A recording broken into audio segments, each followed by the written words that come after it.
Good evening and welcome to Congresswoman Valerie Foushee's 4th District Telephone Town Hall. I am Salima Thomas and I serve as the Congresswoman's Deputy Chief of Staff and District Director. I will be serving as the moderator for this evening's discussion. Thank you to everyone on the line for joining us this evening. We hope that you find this conversation both informative and useful. Tonight, Congresswoman Foushee and our special guest, North Carolina State Senator Greg Meyer, will be discussing the issues that matter most to the residents in North Carolina's 4th Congressional District, and will answer your questions live during the question and answer period. However, the North Carolina General Assembly is currently in session and the voting period is running a little bit late. However, Senator Meyer plans to join us as soon as he's able. In the meantime, please continue thinking of questions you may have for the Congresswoman and the Senator once he arrives. If you would like to ask questions at any point, press *3 on your telephone keypad to be put in the queue for a member of our staff to assist you. Again, you can press *3 now to ask a question. Before we begin, I would like to give you a few details about the logistics for tonight's call. First, Congresswoman Foushee will provide an update on her efforts in Washington. Following her remarks, State Senator Meyer will offer an update from the North Carolina General Assembly. Then we'll be taking live questions for Congresswoman Foushee and State Senator Meyer. Remember, if you would like to ask a question, please press *3 now to be placed in the queue, and one of our staff members will assist you. Without further ado, I will turn it over to Congresswoman Foushee for her opening remarks. Thank you so much, Salima. I am Congresswoman Valerie Foushee, your federal representative for North Carolina's 4th Congressional District, which includes all of Durham and Orange counties, as well as parts of Chatham County and Wake County. It is an honor to be here with you tonight for my telephone town hall, and I appreciate each of you for taking the time to tune in. I am currently in my 2nd term as your representative in Congress, and it is truly a privilege to serve you and our community. In Washington, D.C., I have been fighting hard to preserve health care access, safeguard our democracy, protect Social Security, Medicare, and Medicaid, and ensure reproductive rights for all. I know our district has been feeling the effects of this administration, and please know that I won't stop fighting to ensure your voice is heard in Congress. This year, we have seen attempts to dismantle critical federal agencies, the illegal firings of federal employees, attacks on our higher education institutions, efforts to weaken our science and research workforce, and tariffs that drive up everyday costs. Not to mention, this administration continues to weaponize and misuse the National Guard, ICE, and other federal agencies against our communities in an attempt to sow division and hate across the country. I have heard from so many of you, and I hear your message loud and clear. This administration's continued overreach of power is unacceptable. These attacks are weakening our nation and threaten the very fabric of our democracy. And I remain committed to fighting back on all fronts to protect your hard-earned benefits and your constitutional rights. Now, before I begin, I would like to take a moment to thank and introduce our special guest for the evening, North Carolina State Senator Greg Meyer, who represents State Senate District 23, which includes all of Caswell, Orange, and Person counties, when he's able to join us.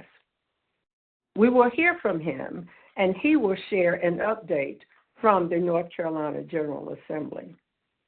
Then you will have the opportunity to ask Senator Meyer and myself any questions you may have regarding the federal and state level issues and the work we're doing to serve you.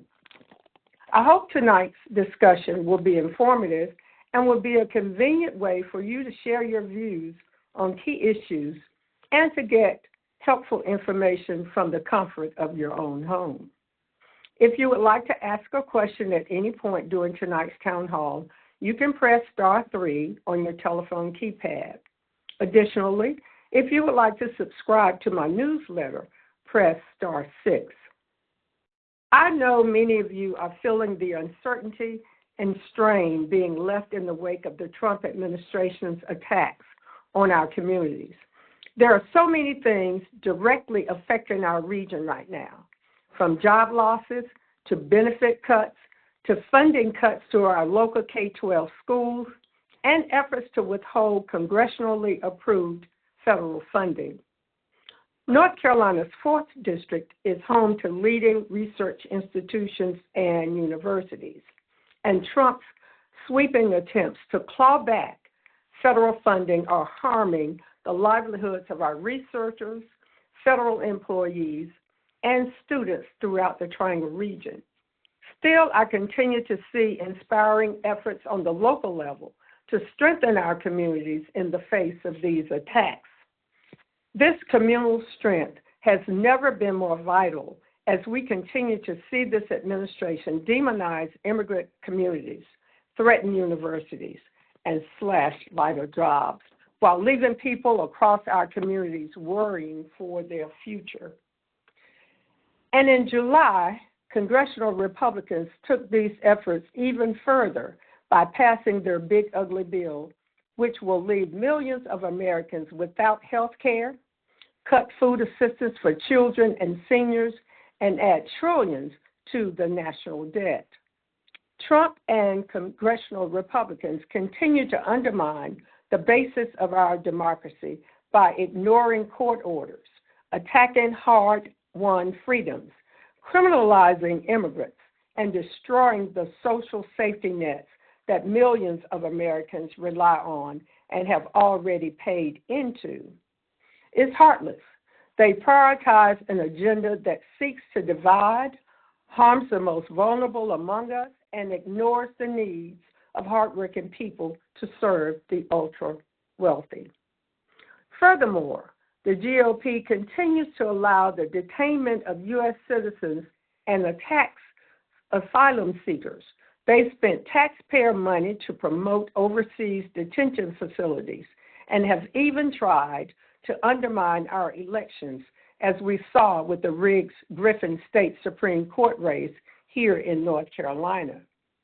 Our state and our country cannot afford this extreme agenda that is causing us to face a constitutional crisis. We need lower energy costs, lower housing costs, and lower grocery costs, not tax breaks for billionaires. I have heard from many constituents who are worried about losing access to food assistance programs, Medicaid, VA benefits, housing vouchers, and other critical federally funded programs and services that they rely on each day. But please be assured, I will continue to fight back, and I will keep doing everything in my power to ensure that North Carolinians are not paying the price of this administration's extreme actions. Just this month, I was able to pass my and Rep. Max Miller's bipartisan Advanced Weather Model Computing Development Act through the House Science, Space, and Technology Committee markup of the Weather Act reauthorization. This legislation will help expand research, improve weather modeling accuracy, and support sustainable emergency readiness initiatives at a time when federal weather services are feeling the pressure from this administration's cuts. And at a time when communities in North Carolina, particularly in the wake of Hurricane Helene and Tropical Storm Chantal, need greater energy independence, I have been demanding the restoration of $156 million in federal solar grants that will help low-income households with solar projects. Furthermore, I recently had the opportunity to survey the local damage caused by Tropical Storm Chantal and was proud to support North Carolina Attorney General Jeff Jackson's efforts to restore FEMA grant funding that will ensure our communities can rebuild critical infrastructure to keep North Carolinians safe. And as ranking member of the Space and Aeronautics Subcommittee, I have also helped lead efforts to expose this administration's attempts to damage NASA through cuts and reorganizations. In Washington, I will always stand up for you and the people of the 4th District, and I won't stop fighting for you or our democracy. And I will keep standing up to lower everyday costs, protect Medicaid, Medicare, and Social Security, and make sure your tax dollars serve you and not the ultra-wealthy. Over the next hour, I look forward to discussing all of these topics, and I look forward to hearing from you about the issues that matter most to you and your family. These are unprecedented times, and the urgency is real. This is a moment where we all need to continue to show up and speak out, because what is happening in this Congress and under this administration is affecting each and every one of us.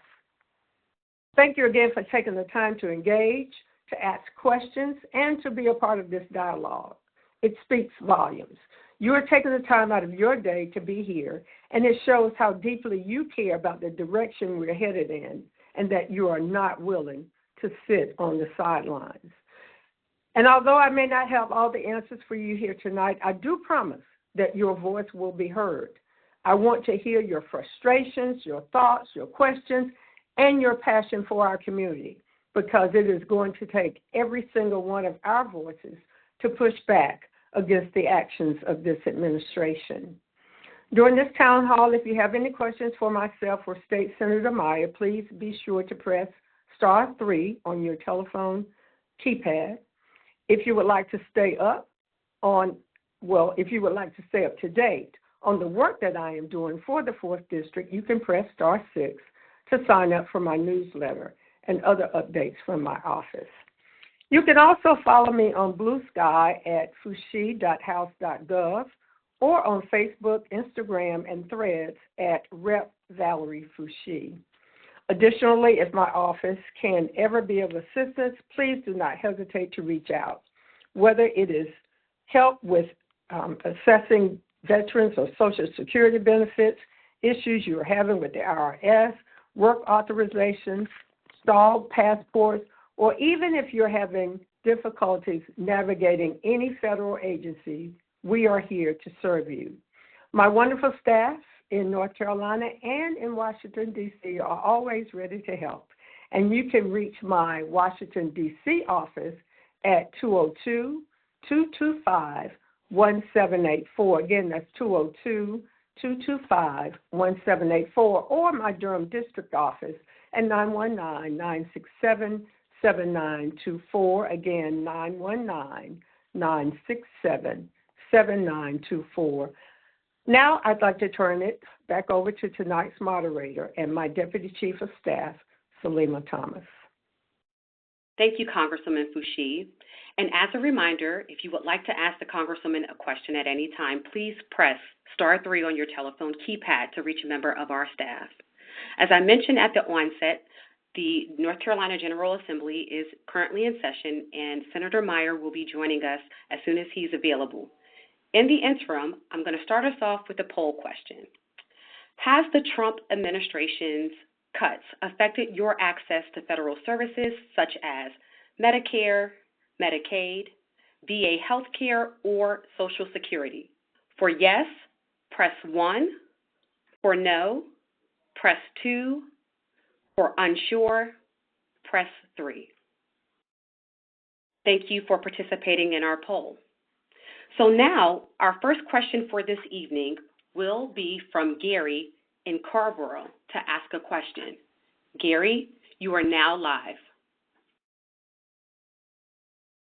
Oh, yes, I wanted to know what your views on the upcoming shutdown in Washington are. So, do you believe we should shut down, or do you believe we should not shut down the government? Thank you for that question, Gary. Well, of course, I would hope that we don't have to shut down. The issue is that the Republicans have refused to negotiate a spending plan with Democrats. In fact, the president asked them not to. And so what happened was we did have a vote on a continuing resolution on Friday of last week, and I voted against the resolution primarily because it did not provide funding to restore the massive health care cuts, including Medicare and Medicaid and SNAP benefits. So that bill, when it got to the Senate, was dead on arrival. At this point, as you probably know, Congress is in recess. The budget year ends, our fiscal year ends on September 30th.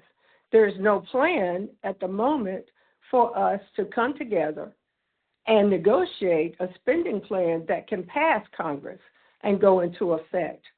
So I think what is likely to happen if nothing changes between now and next week, the government will probably shut down.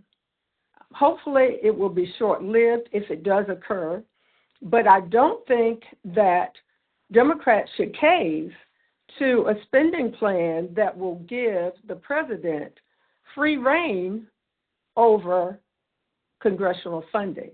We've already seen a number of congressionally funded projects clawed back. And so this is a point where I think Democrats have to stand strong and demand that we come together and negotiate a funding plan that benefits the American people. Thank you very much, Congresswoman, and thank you for your question, Gary. We're going to move on to our next question, and our next question is coming from Irene in Durham. Irene, you are now live. Yes, hi, Valerie. Thanks for all you do for us. I'm concerned about all of the censorship that is now happening, first with our comedians, and it's just a very, very small leap till it's going to start happening with our representatives. How do you feel about the censorship that's now happening in corporate areas and being dictated by our president? So thank you for that question. I agree 100% with you. I strongly oppose this administration's dangerous attacks on free speech. So last week, that decision to cancel Jimmy Kimmel's show in response to his commentary is a troubling effort to silence dissenting voices and sets a dangerous precedent where the government uses its power to intimidate and censor critics, undermining the fundamental freedoms that define our democracy. Of course, you know that I will continue to stand firm against this assault on free expression. And I've been working with my colleagues to push back against these attacks and to protect the right to speak freely without fear of retaliation. I did sign on to a resolution that reaffirms Congress's commitment to the First Amendment and denounces the misuse of government power to intimidate or silence critics. That resolution was a resolution condemning authoritarian attempts to silence free speech.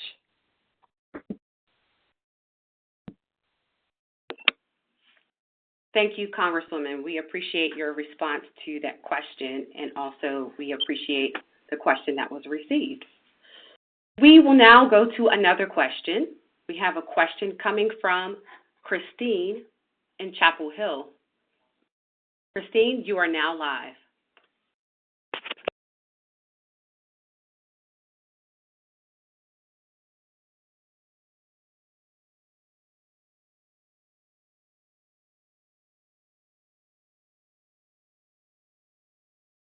Can you hear me?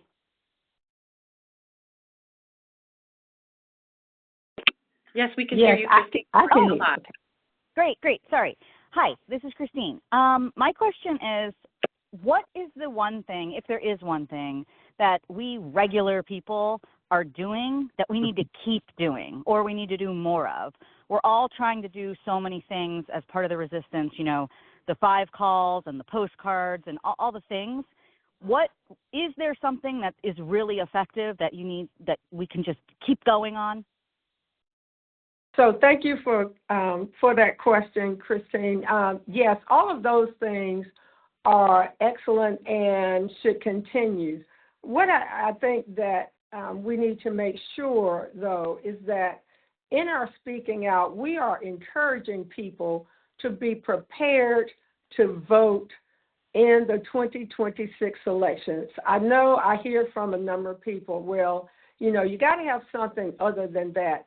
Well, the truth of the matter is that Trump has the presidency. Republicans control both chambers.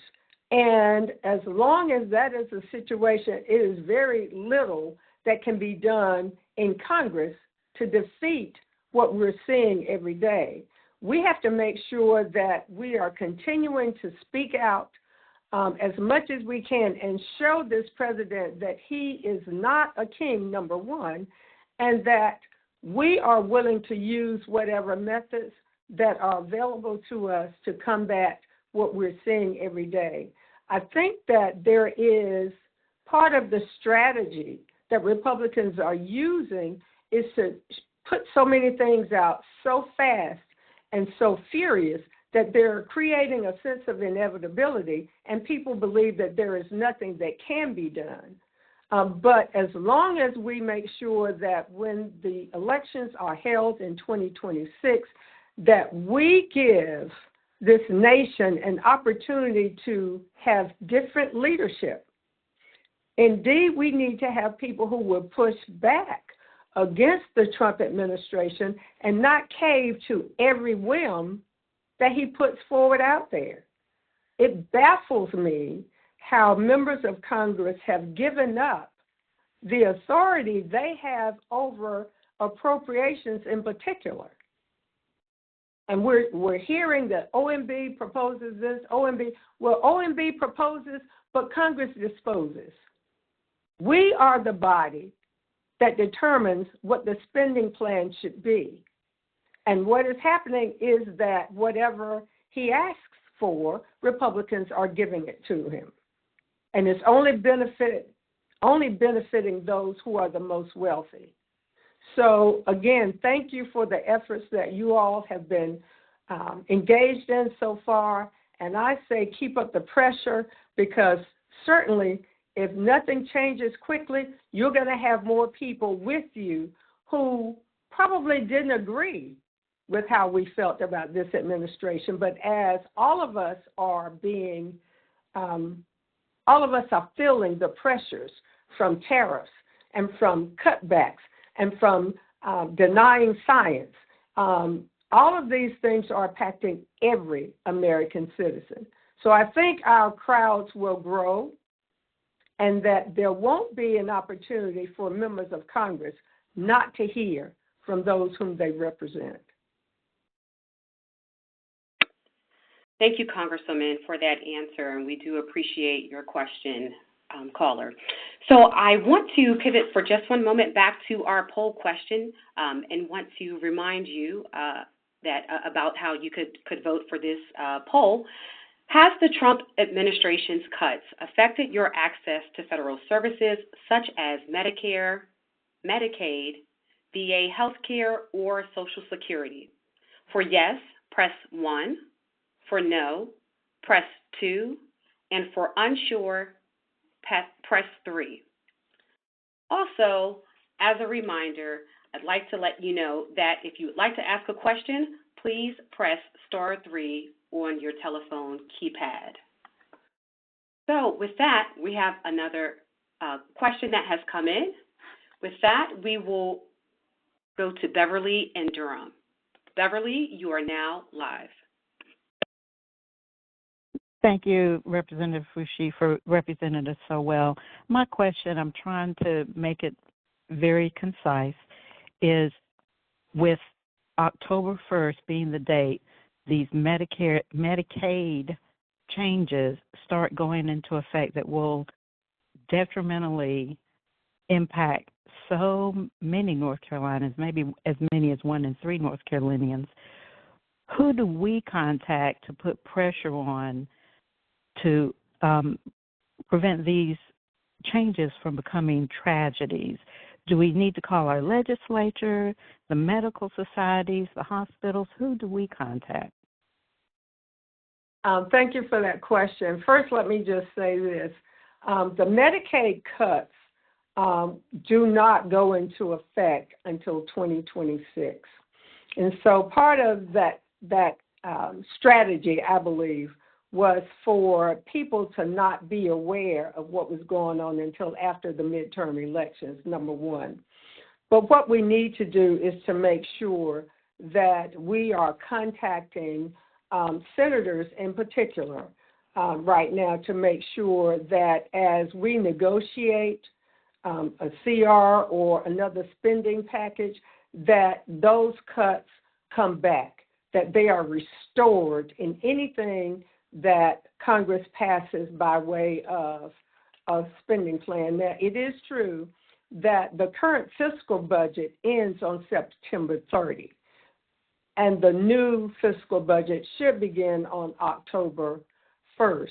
But since there has not been a passage of this resolution, we stand to hopefully come back, negotiate, and pass a bill that will include or restore the Medicaid and Medicare cuts that were proposed in the last bill.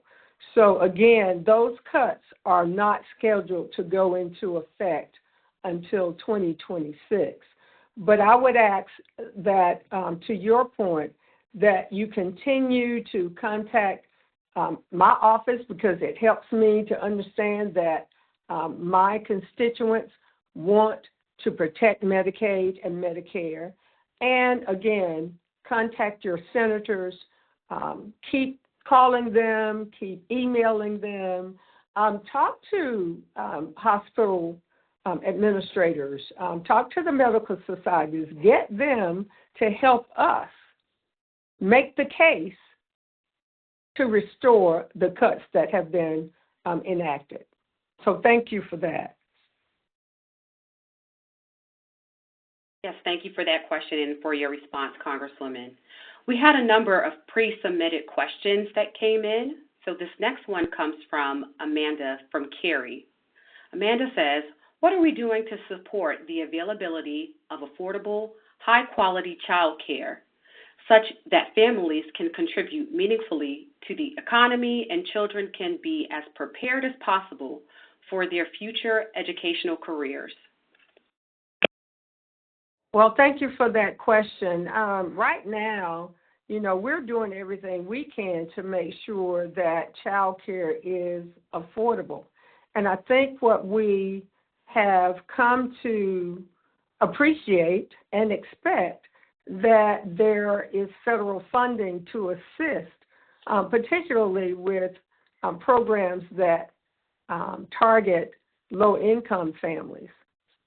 We have to continue to make sure that we are pressing for funding to help augment what is not being done at the local level.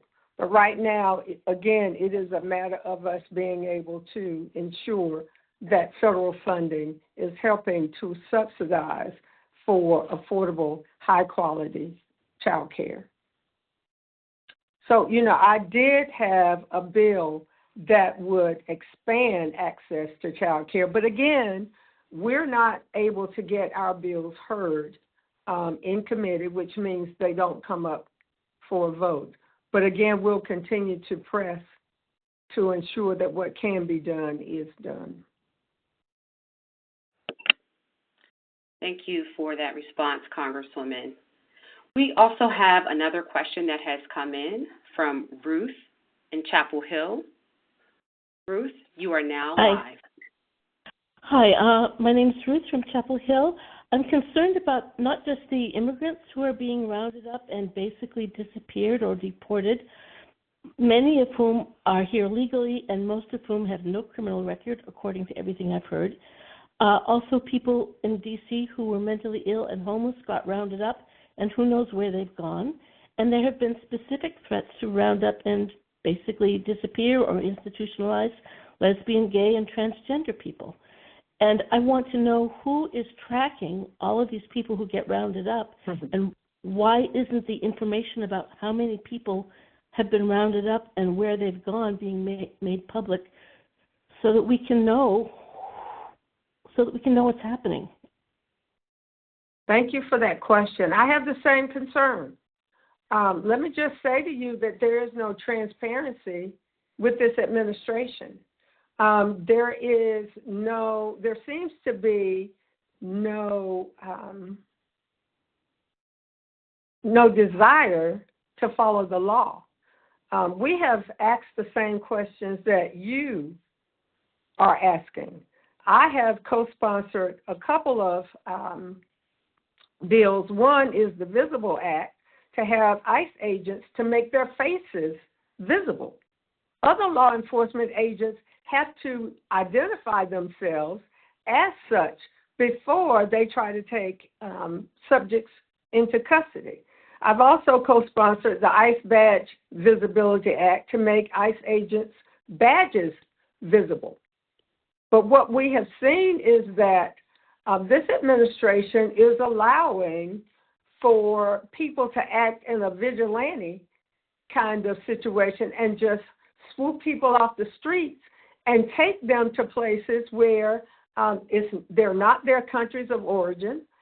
Their families are not contacted when they are taken into custody, and we have no way of knowing unless they reach a detention center that we're able to go in. And even as members of Congress, we're having issues with being able to provide oversight over these detention facilities.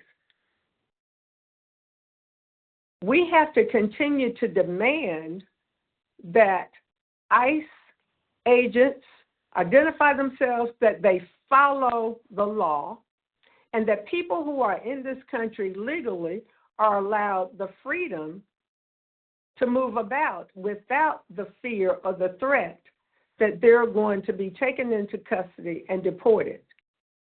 But again, I have the same concerns as you, because there is no mechanism in place right now for us to have any idea of how many people are being taken into custody unless, as I said earlier, they have been taken to a detention facility where, to the extent we can, provide oversight and ask those questions, tour those facilities, see what is going on there.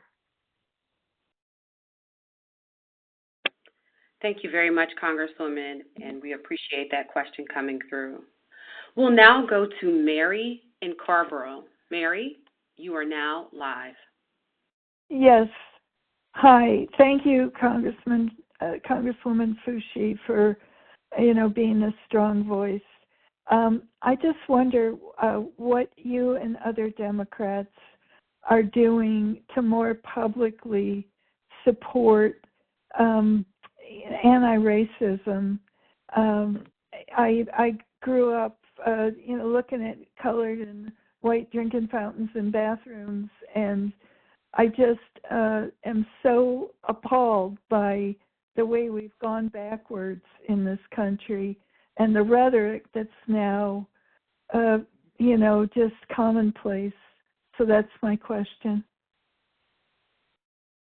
Thank you for that question, and I certainly share your concerns, because we do see a regression as it relates to freedoms and civil rights that we thought were won. But we do see that there are attempts to divide us in any way possible in this country by this administration and others. And I think it is incumbent upon all of us to make sure that we're not complicit. And so we have to call out racism where we see it. We have to call out other forms of discrimination when we see them, and demand that those who represent us continue to fight for that. I have real fears about how this nation's Supreme Court will respond to the kinds of cases that make it to that level as it relates to racism. I think this whole anti-woke agenda is a disguise for being able to use racist tropes to try to make people feel fearful about what they can and cannot do, where they can and cannot go. We have to make sure that law enforcement, number one, behaves in a manner that is legal and that is becoming of law enforcement. And then we have to make sure that those policymakers are ensuring that the policies that we pass are fair and just, and make sure that they are enforced. But right now, I think what we must do is that when we see these things happening, we need to call it out and make sure that people know what's going on so that all of us together can stop what is obviously a way to divide us, such that, again, there's a sense of inevitability and people feel that they don't have any freedoms anymore. Thank you, Congresswoman, for your answer, and Mary for that question. We will now go to one of our submitted questions from one of our online listeners, Kelly. Kelly asks, how can we as healthcare providers in our community health centers better support you in your fight to protect North Carolinians' access to quality health care and affordable medications, specifically Medicaid and 340B? So thank you for that question. You know, again, we have to make sure that we are pushing every member of Congress to understand the importance of social safety net programs, that it does cost more when we are not providing health care to our constituents. My real fear is that as funds are clawed back or funds are not being distributed to our community health centers, that more people are going to be sick because they don't have access to affordable health care, and we will see other situations occur that is going to make our communities sicker. It's going to make it unhealthy for people to be in public spaces. Even listening to what's happening coming out of CDC, the idea that we're not going to be providing access to vaccines, we're not being able to treat people with mental health issues. All of these are things that we know will occur if we are not able to fund Medicaid and Medicare. And so to everybody out there who understands that this is a real need, please continue to help us fight to restore the Medicaid cuts so that our federally qualified health centers are getting the funding that they need. If we keep pushing this down to state governments, then we're going to create a situation where they're not able to fund. When I think about the fact that there's talk about funding health care by block grants, such that state and local will have to determine who gets what and how much, who's eligible, and how can we meet the needs, the healthcare needs of all of our constituents. So right now, we need to make sure that you all, particularly the medical community, the medical society, continues to push for Congress to provide the adequate funding that is needed to make sure that our communities stay healthy. Thank you, Congresswoman, and we appreciate that question coming in. So please remember, if you would like to ask a question, all you have to do is press *3 on your telephone keypad. Again, to ask a question, press *3. In addition, our office works to keep 4th District constituents like yourselves informed of relevant updates on the latest federal legislation and the implications for our district. So to stay up to date on the Congresswoman's work and all she's doing for the 4th District, please press *6 to sign up for the Congresswoman's newsletter and to receive other updates from the office. We have another question that's come in. We have Jessica from Durham. Jessica, you are now live. I have a question about the 2026 elections. And I do want to say something.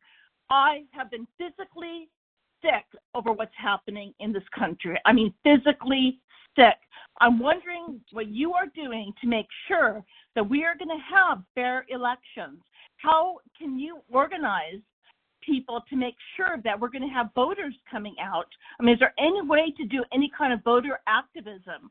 I'm desperate. I have friends in Europe, and the media there is saying that the United States is no longer a democracy. It is an authoritarian state. That's what's going on in Europe. So how are we going to protect our democracy by making sure people can vote? Thank you for your question, Jessica. And thank you, Jessica, for that question, and thank you for your passion. I agree with you, but it is the responsibility of all of us to make sure that we continue with free and fair elections.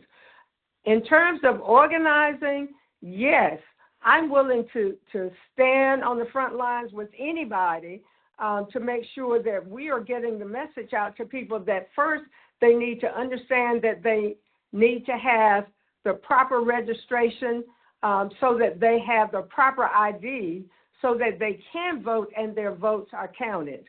But it has to be everybody standing up, making the kinds of noises and giving the kinds of messages that Congress is understanding that it is our responsibility to make sure that the elections do occur as they're scheduled to occur.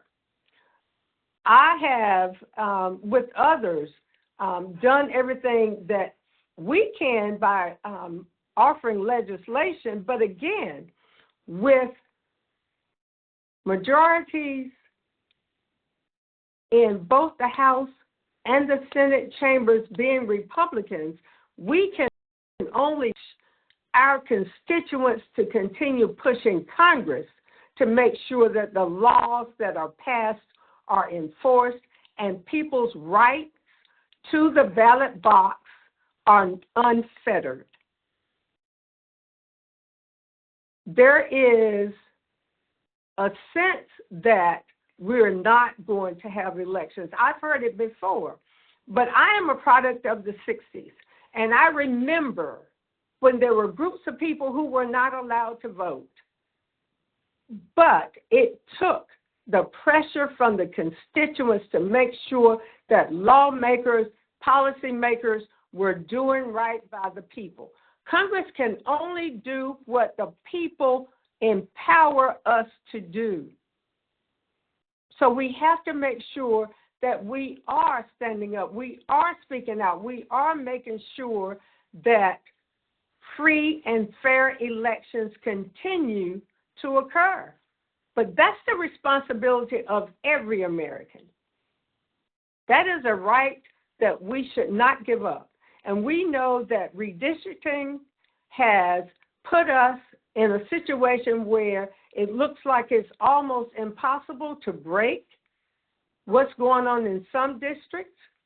But I can assure you that that is changing, but we have to make sure that we are in place to make those changes occur. You can't feel that there's nothing you can do, because there is. But it means that each of us has to take it as our responsibility to make sure that we are registered and that we show up at the polls and we vote for people who will act in our best interest.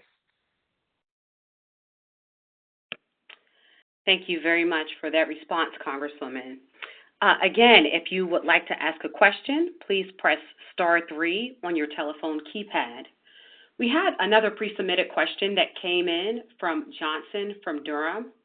Johnson mentioned, are there plans to address the rising cost of living? Rent and property taxes, especially in urban centers, are out of control.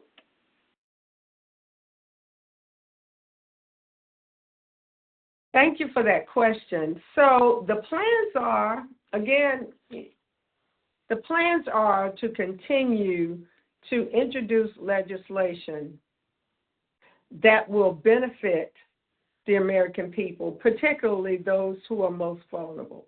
But again, what Republicans are putting out there by way of spending plans, including the CR that we just talked about earlier in this call, takes away from being able to provide subsidies for lowering the cost of housing, groceries, energy, and health care. Again, that is why every Democrat except for one voted against that CR, because it did not provide the funding that is necessary to meet the needs of the American people, particularly those who are most vulnerable: seniors, children, veterans, the disabled. The Republicans don't have a plan for that. Now, I guess for me, to hear that the Senate did not pass that bill gave me some comfort in thinking that perhaps now we can negotiate a spending plan that does provide for lowering costs. But my fear is that if we don't come back before the 30th of September, we will face a shutdown before that happens.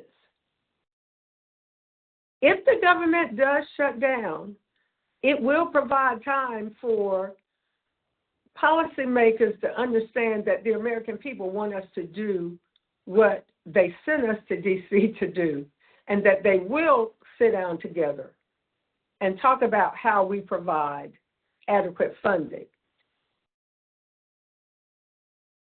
The leader of the Senate, Senator Schumer, and Leader Jeffries from the House, both the Democratic leaders, have demanded a meeting with the president so that they can talk with him, for him to understand that he needs to ensure that Republicans are negotiating with Democrats to make sure that there is a spending plan that can pass to come to his desk to sign. Now, I heard that he said today, yeah, he'll meet with them, but he's not sure anything will change. Again, we have to make sure that he understands that negotiations are necessary for us to come up with a plan that is going to provide for lowering health care costs, child care costs, housing costs, grocery costs, energy costs, so that the American people can have what they deserve and what they have already worked for. Taxpayer dollars should come back to the taxpayers.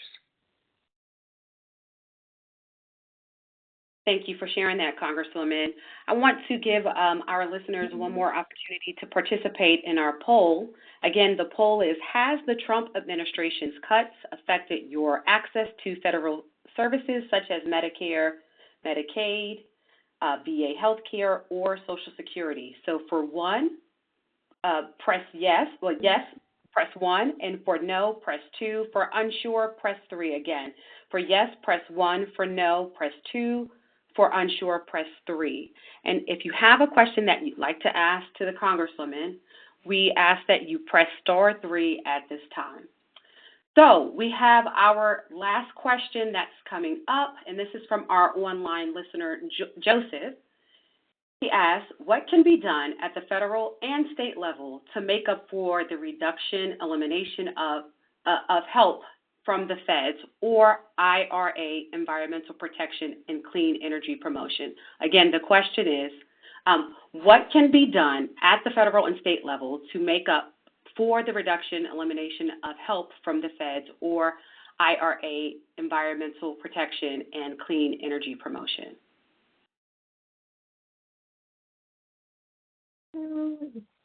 That's a good question. I think where we are now as it relates to environmental situations is that we're going to have to rely more on state and local efforts because of what is happening with the EPA. We know that the administrator there continues to promise more massive cuts. EPA has already terminated or clawed back billions of dollars in IRA grants from the Biden administration.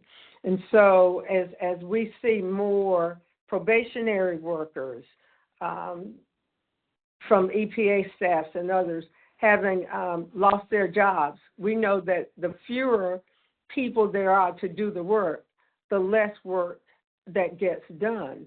And so when we consider how Zeldin has also canceled the lease for DC's EPA headquarters, it's like we're fighting against ourselves as it relates to what we're doing with environmental protections.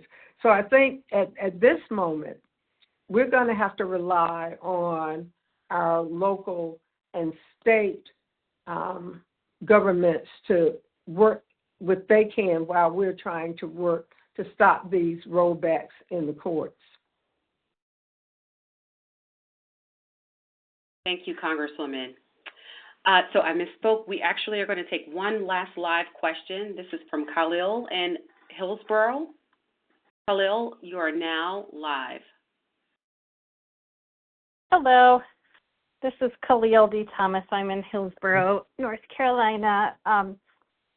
I had a question that had already been kind of asked and answered about your position on the budget debate. But what I'd like to ask in addition to, since you've answered your position, is how likely do you think that the rest of the caucus will stand with you and demand real, meaningful Sure.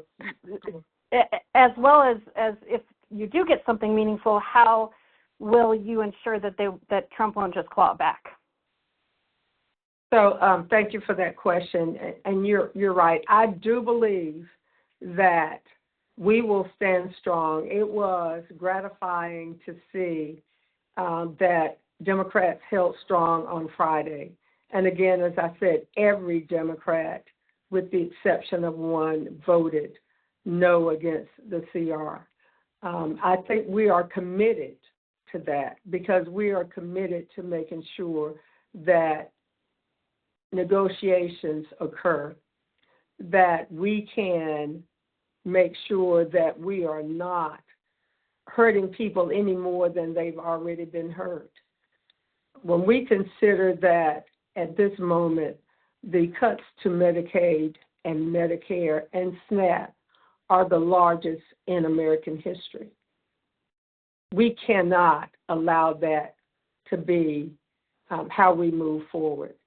And I do believe that Democrats in the Senate will do the same. I don't think that we have to worry about them doing what they did in March.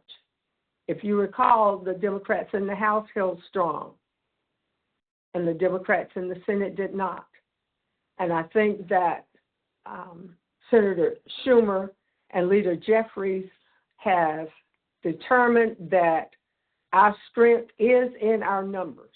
And if we hold strong, we will be able to force a situation whereby we have to negotiate, at which time we will stop at no less than making sure that we restore funding to Medicaid, Medicare, and SNAP, and that we preserve the health care tax credits for the Affordable Care Act that are slated to expire in December. So thank you for that question. Well, Congresswoman, we thank you so much for taking the time out to answer the questions. I just wanted to turn it back to you to provide any closing remarks. Thank you again, Salima, and I apologize to all of our listeners that State Senator Greg Meyer was not able to join us, but I certainly understand what happens when you're called to vote. Then our constituents expect us to show up to vote. So thank you to everyone who joined us tonight. I appreciate your thoughtful questions and your continued engagement on these critical issues. I am so pleased to see that we had a very high call volume for tonight's town hall. Unfortunately, we were not able to get to everyone's question, but if you stay on the line, you can leave myself and my office a message, and we will get back to you as soon as possible. If you ever have a question or need assistance with the federal agency, please call my Washington, D.C. office at 202-225-1784. Again, that's 202-225-1784, or my Durham District office at 919-967-7924. 919-967-7924. We are here to serve and assist you. It is such an honor to represent you in Congress. You can stay up to date on the work I'm doing for the 4th District by visiting my website, subscribing to my e-letter, or following me on Blue Sky at foushee.house.gov, or on Facebook, Instagram, and Threads at Rep. Valerie Foushee. Thank you again for joining us this evening, and I do hope you have a wonderful night. Goodbye.